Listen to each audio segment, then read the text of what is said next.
안녕하세요. 오늘도 사연살롱을 찾아주셔서 감사합니다. 현재 남편하고 아기 한 명 키우며 살고 있는 세 식구의 아내이자 엄마입니다. 딸은 유치원 다니고 있는데 원래 제가 회사 다니다가 출산하고 나서 휴직계를 몇 년을 냈었어요. 회사에서 먼저 복직을 하지 않겠느냐고 제안을 하더라고요. 육아휴직하면 복직하는 게 쉬운 일이 아닌데 참 잘된 일이죠. 딸도 이제 어느 정도 의사소통하고 말도 알아들으니까 유치원에 보내고 저는 복직을 했습니다. 유치원이 오후 3시 정도에 끝나요. 그럼 제가 데리러 가지 못하는데 그런 저를 대신해서 딸을 데리러 가시고 제가 퇴근해서 다시 딸을 데리러 갈 때까지 딸을 보살펴 주시는 정말 너무 감사한 분이 계세요. 바로 제 시아버님이십니다. 시어머니는 몸이 좋지 않으셔서 남편 21살에 먼저 돌아가셨고 하나뿐인 아들만 보고 사시다가 손녀를 보신 게 정말 행복하시대요. 제가 휴직하고 있는 중에도 틈틈이 오셔선 집안일 다 해주시고 아기 봐주세요. 지금도 주말에 내가 유진이 볼 테니까 너희들은 데이트 좀 하고 와라 하시면서 딸을 돌봐주십니다. 사실 아버님도 아직 일을 하고 계세요. 그런데 아버님 하시는 일이 출퇴근이 비교적 자유로우세요. 자기가 원한다면 일할 거리들을 집에 가져와서 재택근무로 할 수도 있는 일이라서 딸을 이렇게 돌봐주실 수 있는 것이죠. 그래도 일하시는데 시간 뺏고 쉬실 수 있는 시간 뺏는 것 같아서 제가 달마다 돈을 드리려고 했습니다. 그런데 펄쩍 뛰면서 거절하시더라고요. 원래 아빠들은 딸이 조금이라도 덜 힘들길 바라는 거야. 내가 손녀딸 재롱 보려고 그러는 것도 있지만 가장 큰 이유는 우리 딸내미 힘든 거 덜어주려고 그러는 거니까 거기에 대해서 너무 마음 무겁게 가지지 말어. 아버님 말씀에 저도 가슴 한켠이 찡해졌어요. 저랑 아버님은 아버님 말 맞다나 시아버지와 며느리 사이라기보다는 정말 아빠와 딸 같은 그런 사이입니다. 저도 아버님이 아니고 아빠라고 부르고 아버님도 진짜 딸처럼 저를 대하세요. 저와 아버님이 이런 사이가 된 계기는 특별한 이야기가 있어요. 사실 아버님과 저는 제가 남편을 만나기 이전부터 특별하고 깊은 인연으로 만났었던 사이예요. 남편보다 훨씬 이전부터 아버님과 먼저 알았었죠. 저는 외동딸입니다. 엄마, 아빠, 저 이렇게 세 식구가 같이 살았어요. 부모님 사이도 좋으셨고 두 분은 바쁘셨지만 하나뿐인 딸이라고 제게는 뭐든 다 퍼주시는 분들이셨어요.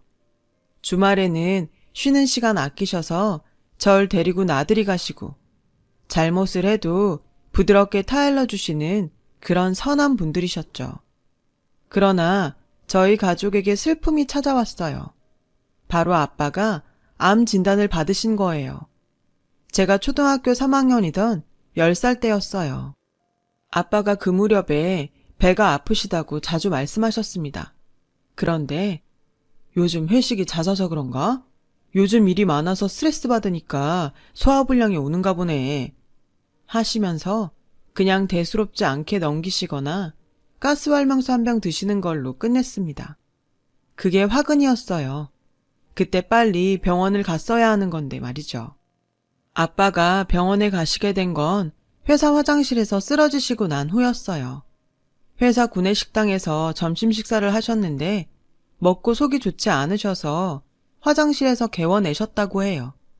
그리고 나오는 길에 갑자기 피를 울컥 토하셨답니다. 그러면서 그 자리에서 의식을 잃고 쓰러지셨다고 해요. 그걸 회사 동료분이 발견해서 119에 신고해서 병원으로 옮겨졌고요. 병원에서 정밀검사와 온갖 검사를 다 받으셨고 그 결과는 위암이었습니다. 엄마, 할머니, 할아버지 모두 충격을 받으셨어요. 아직 딸이 10살밖에 되지 않았는데 위암이라니 다들 믿을 수가 없었죠. 그날부터 아빠는 바로 수술을 받으셨고 항암 치료와 방사선 치료를 시작하셨어요. 항암 치료는 그 치료보다 약의 독함과 부작용이 정말 고통스러운 치료입니다. 더군다나 위암이셔서 먹는 것에도 극도의 제한이 걸려서 정말 힘들어 하셨죠. 아빠는 몇 달 새에 살이 15kg 이상 빠지시고 저보다도 더 말라가셨습니다. 피부는 창백해졌다가 누래졌다가를 반복했고 드라마나 영화에서 나오는 암 환자들처럼 머리카락이 빠지기 시작하셨어요. 결국 아빠는 엄마에게 자신의 머리를 밀어달라고 부탁하셨어요. 삭발을 한 아빠의 모습을 본 날 아빠는 저를 놀라게 하지 않으시려고 일부러 환하게 웃으시면서 아빠 빡빡머리다. 빡빡머리 웃기지? 하고 농담을 건네셨습니다.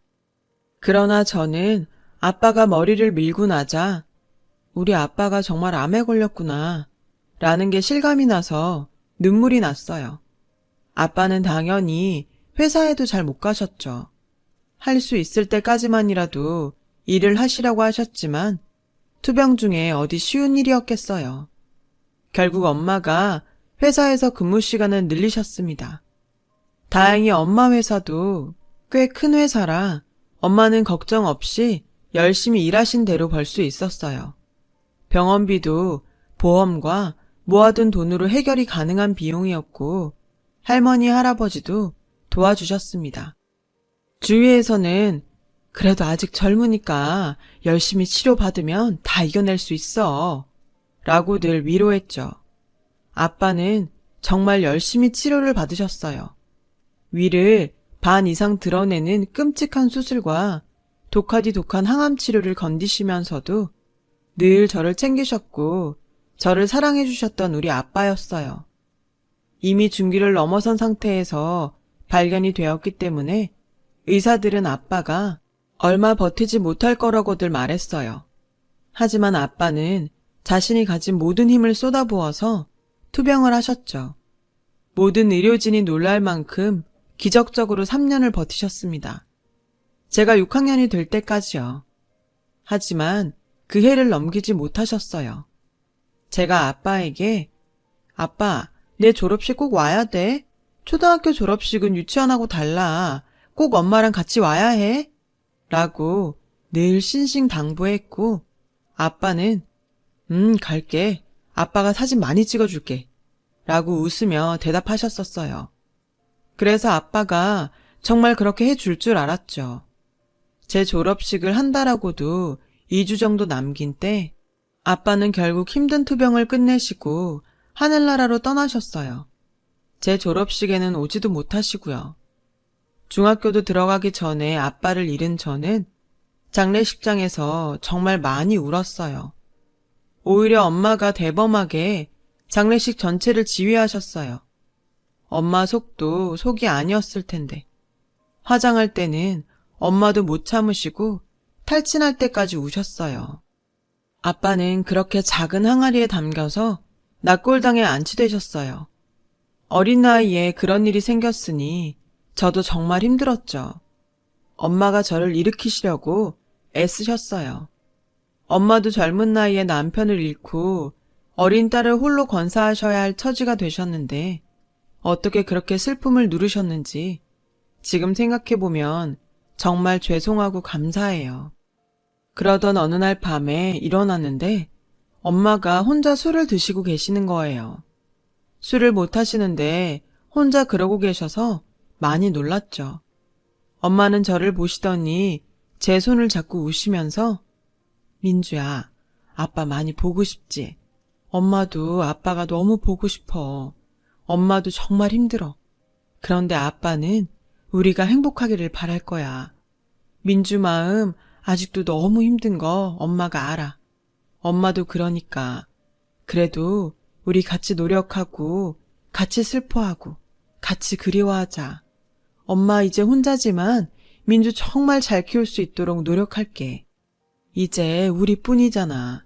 우리 정말 둘이 잘 살아보자. 엄마는 이제 민주만 바라볼 거니까. 라고 말씀하셨습니다. 그 말을 듣고 너무 나 혼자만의 아픔만 생각했구나 싶어서 죄송한 마음에 엄마에게 미안하다고 하면서 엉엉 울었어요. 그렇게 그날 엄마랑 껴안고 울고 나서 저는 다시 힘을 내기로 했죠. 아빠는 떠났지만 엄마 말대로 아빠가 바라는 건 저와 엄마의 행복일 거라고 믿었으니까요. 집안이 아주 가난하고 형편이 어렵진 않았지만 엄마는 회사에서 보내는 시간을 늘리셨어요. 원래 야근은 안 하시던 분이셨는데 종종 야근도 하셨고 한 살이라도 젊을 때에 벌어 저축해야 해 라고 하시면서 저를 위해서 열심히 일하셨습니다. 그리고 제게 생긴 변화 중 하나는 핸드폰을 가지게 되었다는 거예요. 그날 엄마랑 같이 그렇게 울고 난 다음 날 엄마는 제가 하교하자마자 바로 핸드폰 대리점으로 데리고 가서 사주셨습니다. 중학교 1학년이었는데 그때만 해도 핸드폰을 지금처럼 다 갖고 있지는 않았어요.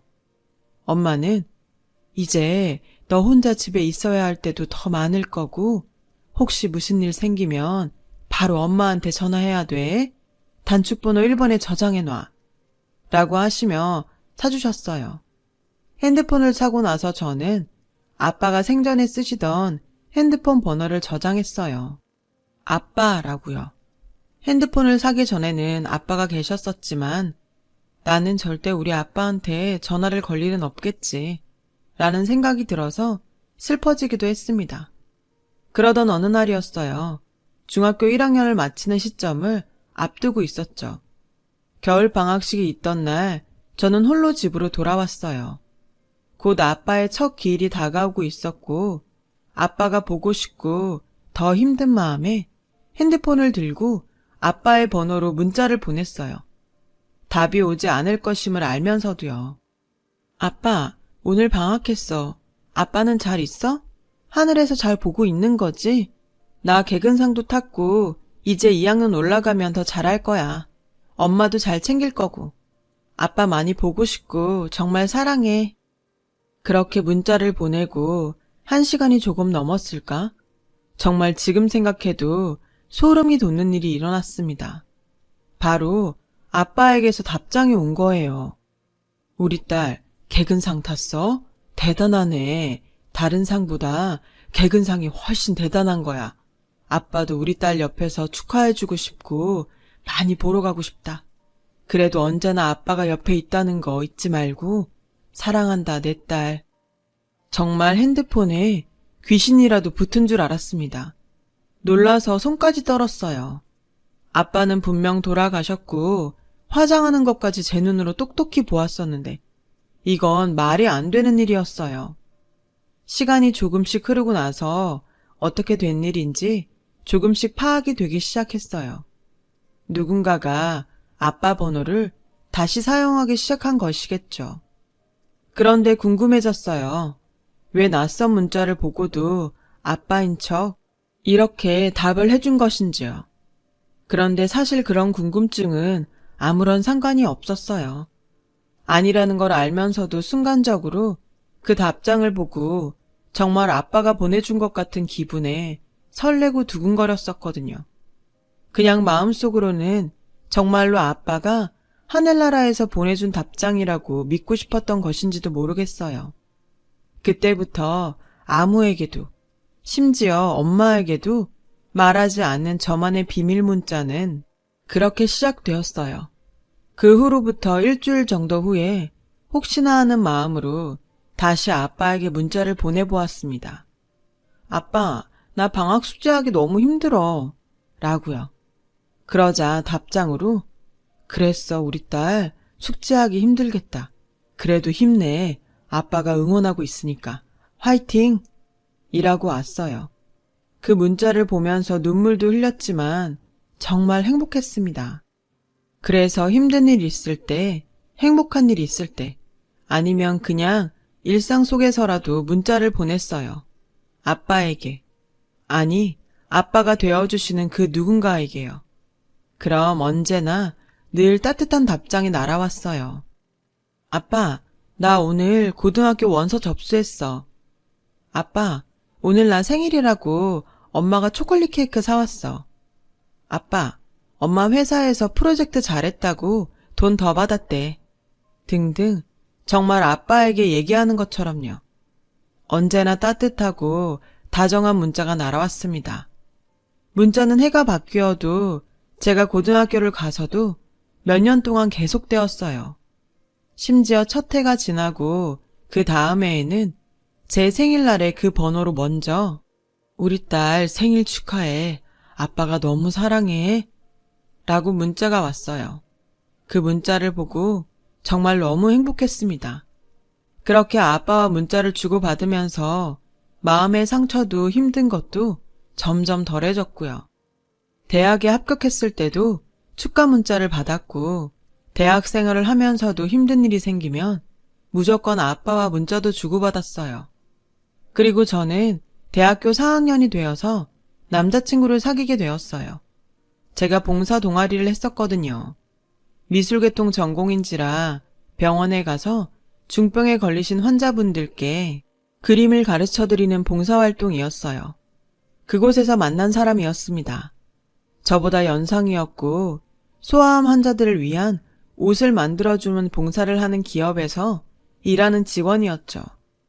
그 사람이 먼저 제게 호감을 가지고 다가왔고 저도 그 사람이 싫지 않아서 연락을 하다가 사귀게 되었어요.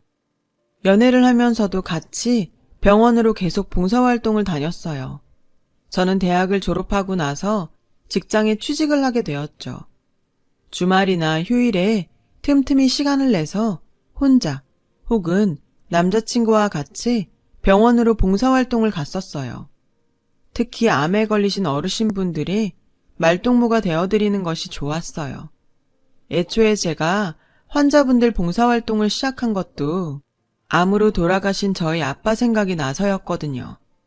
어느 날 남자친구랑 같이 봉사활동을 갔었어요. 저는 암병동에, 남자친구는 소아암 병동에 있다가 끝날 시간에 노비루마와 만났어요. 그런데 그날 남자친구의 눈이 새빨갛게 부어있더라고요. 왜 그래? 무슨 일 있어? 라고 물으니 오랜 기간 동안 투병을 해서 오래 봐왔던 여자아이 한 명이 오늘 결국 하늘나라로 떠났다고 했습니다. 내가 봉사활동 오기 시작한 그때쯤부터 있던 아이였어. 오랜 시간 동안 강하게 잘 견뎌줘서 꼭 맞는 골수이식 받고 완치할 거라고 믿었었는데 라면서 많이 울었습니다. 우리 동생 생각나. 우리 동생도 그렇게 아팠었어. 그때가 처음이었어요. 남자친구의 동생 이야기를 들은 때가요. 나 사실 외동아들이 아니고 여동생이 있어. 너랑 동갑이야. 그런데 백혈병으로 어릴 때 죽었어. 뜻밖의 말에 조금 놀랐어요. 남자친구는 울면서 이야기를 계속 해주었어요. 동생이 10살 무렵부터 이상하게 팔다리에 멍이 많이 들기 시작했었어. 덜렁대거나 잘 넘어지는 애가 아니었고 동생도 자고 일어났는데 멍이 들어있어. 왜 이러지? 하고 신기해했어. 그러다 멍이 점점 늘어나니까 결국 병원에 데리고 가봤는데 큰 병원에 가서 정밀검사를 받아보라는 거야. 그때까지만 해도 설마 하면서 병원에 데리고 갔었어. 그런데 백혈병이라더라. 그게 백혈병의 전조 증상이었던 거야. 동생은 맞는 골수가 나올 때까지 끔찍한 항암 치료를 견디면서 3년 가까이 투병했어. 머리가 너무 빠지니까 삭발을 해야 했는데 절대로 그건 싫다고 엉엉 울던 모습이 아직도 눈앞에 서네. 착한 아이였어. 항암 치료하면서도 엄마 아빠 걱정만 했었거든. 그러다 결국에 초등학교 졸업을 앞두고 세상을 떠났어. 동생이 떠나고 나서 한동안 집이 힘들었었어. 엄마도 동생이 떠나고 나서 몸과 마음이 모두 병들었어. 그래서였는지 엄마는 내가 대학교 2학년 때 심근경색이 오셔서 돌아가셨어. 아빠는 아직도 엄마랑 동생 사진을 곁에 두고 주무셔. 남자친구의 이야기를 들으면서 저도 하염없이 눈물을 흘렸어요. 사랑하는 가족이 끔찍한 병에 걸려서 아파하고 힘들어하고 결국에는 세상을 떠나버리는 걸 보는 것이 얼마나 고통스러운 일인지를 저도 잘 알고 있었으니까요. 그래서 저도 남자친구에게 제 아빠 이야기를 하게 되었어요. 그렇게 건강하던 아빠가 암 판정을 받고 괴로운 항암 치료를 견뎌내고 꼬챙이처럼 말랐던 모습을 지켜보다가 결국에는 아빠를 떠나보내야 했던 그 이야기를요. 우리가 세상에 살아서 열심히 행복하게 사는 게 먼저 간 우리 아빠랑 오빠 동생을 위한 최선의 길일 거야. 우리 열심히 살자. 두 사람은 떠났지만 아직 여기 아이들이나 어르신들처럼 그 병 때문에 힘들어하는 사람들은 많으니까. 우리는 적어도 그 사람들의 마음을 이해하고 도와줄 수는 있잖아. 저는 남자친구를 그렇게 위로해 주었고 남자친구도 힘든 시간이었을 텐데 어머니랑 둘이서 고생이 많았어. 잘 견뎌줘서 고마워. 라고 말해 주더라고요. 그 이야기를 나누면서 서로를 위로하고 난 후 저와 남자친구는 더욱 더 가까워졌어요. 그리고 마침내 2년이 다 되어가는 무렵에 저는 남자친구에게서 결혼하자는 청혼을 받게 되었어요. 저는 당연히 기쁜 마음으로 결혼하겠다고 승낙했고요. 결혼을 하기로 하고 준비를 시작하면서 가장 먼저 남자친구를 엄마에게 소개시켰어요. 엄마, 나 만나는 사람 생겼어. 라고 말은 했었는데 엄마에게 인사시켜 준 적은 한 번도 없었거든요. 엄마가 먼저 데려오라고 한 적도 없었고요. 엄마는 네가 준비되면 그때 소개시켜줘. 라고 부담을 주지 않으셨어요. 엄마, 그 사람이 나한테 결혼하자고 해서 내가 결혼하겠다고 했어. 엄마한테도 인사시켜주고 싶어. 라고 했더니 엄마가 그래? 잘 생각하고 결정한 거야? 한번 데리고 와봐. 라고 하셨어요. 남자친구는 집에 들어와서 엄마와 짤막한 인사를 나누자마자 곧바로 큰 절을 올렸습니다. 어머니, 혼자서 민주 키우시느라 고생이 정말 많으셨어요. 민주 같은 여자랑 결혼하게 되어서 정말 감사하게 생각하고 있어요. 앞으로 어머니도 제 어머니라고 생각하고 모시면서 민주랑 같이 행복하게 살겠습니다. 그 말을 들으신 엄마는 곧바로 이 친구 괜찮은 친구네 라고 한마디 하시고는 바로 상견례 날짜 잡고 빨리 준비하자. 그렇게 적극적으로 제 결혼을 추진하셨죠. 그 다음은 아버님이었어요. 저는 한껏 긴장한 상태로 아버님과 남자친구가 사는 집으로 갔어요. 아버님은 체구는 작으셨지만 온화한 인상이셨고 저를 웃으시면서 따뜻하게 맞아주셨어요. 그리고 제 손을 꼭 잡아주시면서 우리 집안 식구가 되어줘서 고마워요. 잘 부탁해요. 라고 말씀하셨습니다. 그렇게 남자친구랑 저는 하루하루 피곤하지만 행복하게 결혼 준비를 하기 시작했어요.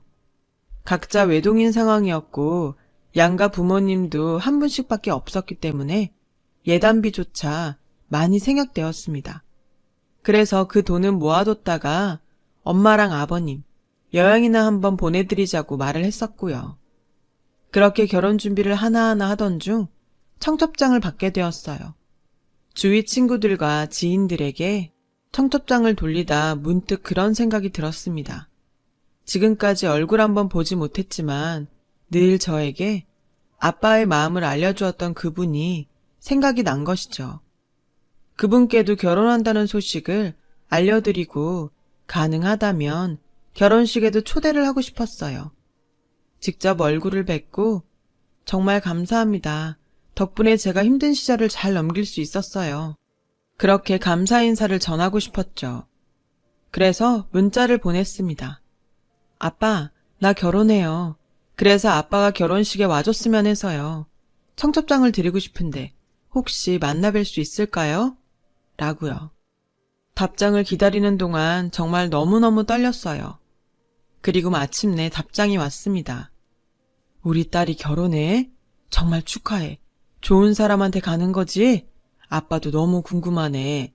그래, 아빠도 우리 딸 청첩장 한번 구경하자. 라고요. 그렇게 저는 10년이 훌쩍 넘어서 처음으로 아빠를 만나게 되었어요.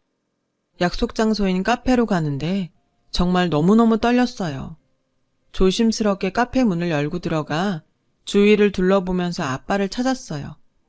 아빠는 꽃다발을 준비해서 갈 거니까 그걸 보고 찾으라고 하셨죠. 카페를 둘러보는데 한 테이블에 시선이 멈추는 거예요.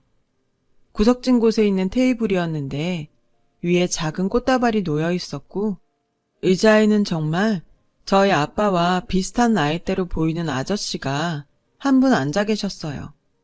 떨리는 발걸음으로 그곳을 향해 걸어갔습니다. 마침내 그분의 얼굴을 제대로 본 순간 저는 너무 놀라서 그 자리에 서 있었어요. 그분은 바로 남자친구의 아버님, 그러니까 제 예비 시아버님이셨거든요. 아버님도 저를 보고 깜짝 놀라시더니 아무 말도 하지 못하셨습니다. 저도 잠시 아무 말도 못하다가 이내 핸드폰 문자를 들어보이면서 혹시 아빠? 라고 한마디를 꺼냈어요. 아버님은 눈물을 보이시면서 민주가 내 딸이었구나. 민주가 내 딸이었어. 라고 말씀하셨죠. 너무나 기가 막히고 신기한 상황에 저도 아버님도 함께 울었어요. 우리 딸, 그렇게 아픈 것만 보다가 피청 마른 창백한 모습으로 보내고 정말 하루하루 너무 힘들었어. 그런데 너에게서 문자가 온 거야. 나를 아빠라고 부르는 여자아이는 다시는 이 세상에서 못 만날 줄 알았는데 그래서 너에게 그렇게 답장을 보냈다. 혹여나 내 마음에 괜히 또 다른 상처를 줄 수 있지 않을까 걱정했지만 나는 너무 행복했어. 아파서 먼저 간 우리 딸이랑 다르게 건강하게 무럭무럭 잘 자라는 것 같아서 그것도 행복했고 그런데 그 아이가 너였다니. 저는 아버님을 꽉 안아드리면서 아빠 고마워요. 아빠도 내 아빠예요. 지난 시간 동안 힘들 때마다 아빠의 문자를 보면서 힘냈어요. 라고 말씀드렸어요. 그 후로 모든 이야기를 알게 된 엄마와 남자친구도 정말 놀랐고 엄마는 눈물을 흘리시면서 제 딸을 이렇게 아껴주셔서 감사합니다. 인사하셨죠. 그렇게 저희 둘은 결혼식을 올렸어요. 저는 그 후로도 아버님을 아버님이라고 부르지 않고 아빠 아빠 하면서 딸처럼 지내고 있습니다.